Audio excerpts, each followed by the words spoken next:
Hi, I'm Matt Asmus, founder and managing director here at Access. And in this episode of our 30 in 30 video series, I'm going to discuss a simple but effective 3-step B2B Facebook advertising funnel that you can implement in your business today. If you're interested in dipping your toe into the wonderful world of Facebook advertising for your B2B company, then this video will give you a highly practical framework in order to do so.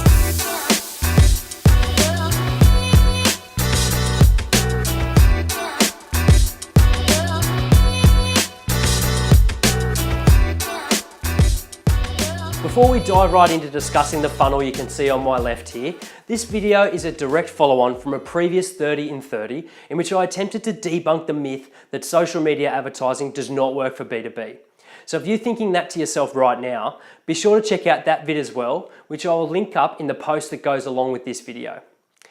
Now, if you have watched that video already, you will note that I mentioned two of the primary goals of social media advertising, which are education of your prospects and the positioning of your company.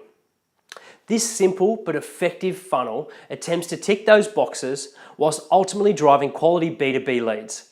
The 3 steps in this funnel, as you can see here, are content, case studies, and conversion or call to action. Allow me to explain each in more detail now. At the very top of the funnel here, we have content.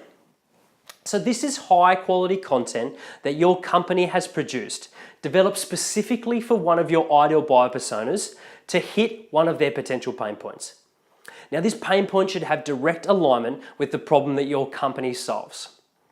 To illustrate this point and the rest of the funnel, let's make up an accountancy firm who services small business owners, and let's call it Pennywise Accounting. Pennywise Accounting could develop a series of blog articles or videos on how small business owners can take the stress and time suck out of developing and lodging their company tax return. After they develop this content, they use the powerful Facebook advertising platform to put this content in front of small business owners within, say, 30 Ks of their office.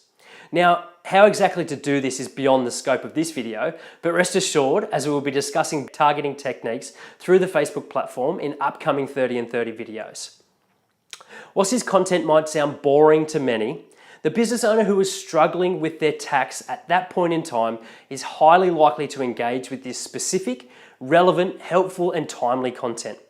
By engaging with this content, they are putting their hand up and saying, I am feeling the pain of this right now. And what's more, if it is high enough quality, it will position Pennywise Accounting as an expert in the space of small business tax returns. The next step in the funnel here is case studies.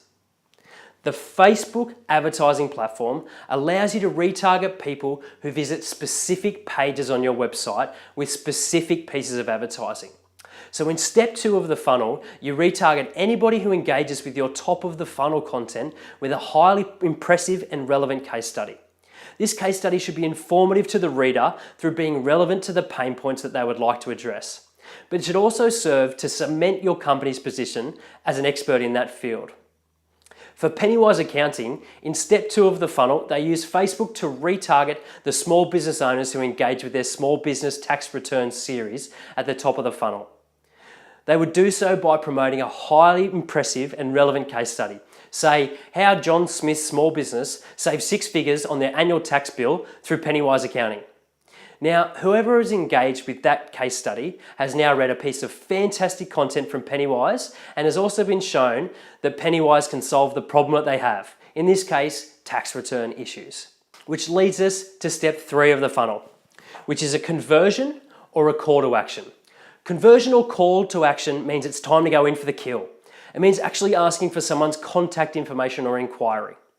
Whilst there are many devices for getting the conversion, at the bottom of the funnel, here you are retargeting those who have engaged with both your high quality content, your impressive case studies, and saying, let's take our relationship to the next level. In the case of Pennywise Accounting, they could promote a landing page for their annual tax return services for small businesses. This landing page is where they go for the ask, with a call to action that could say something like, if you're interested in learning more about how we can easily handle your small business tax returns while saving you money, inquire now. The best bit is that those that submit an inquiry on this landing page are a warm inbound lead. So there you have a simple but effective 3-step B2B Facebook advertising funnel. Will this work for every business? No. Will it work for many of you? Yes, incredibly well. One final point is that whilst this framework is important, one of the greatest variables of success is the quality of the content that you produce. We've seen cases where the content was just so good, the company did not need steps 2 and 3 because their clients converted at the top of the funnel.